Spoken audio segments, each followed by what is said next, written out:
How to enable two-factor authenticator on your iPhone. In this video, guys, I'm going to be walking you through on how you can enable two-factor authenticator on your iPhone just for extra security. Let's go straight to the video, guys. Go ahead and look for your iCloud. Click on the icon showing on the top of your screen. Just go ahead and click on that. When you click on that, I want you to click on where it is sign in and security. So click on that. When you click on sign in and security, you're going to be seeing where it says two-factor authenticator. So just go ahead and click on that, and you can go ahead and set up your two-factor authenticator. As you can see, guys, I have not yet set up mine. I don't want any two-factor authenticator for now. Before you do that, please make sure you add your account recovery. So go ahead and set up an account recovery. You can go ahead and have a recovery key, or you can add up someone that has an iCloud, maybe your friend or your closest friends or your wife or your husband.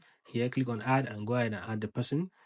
When you add up that person, whenever you can't access your iPhone, that person can help you access it.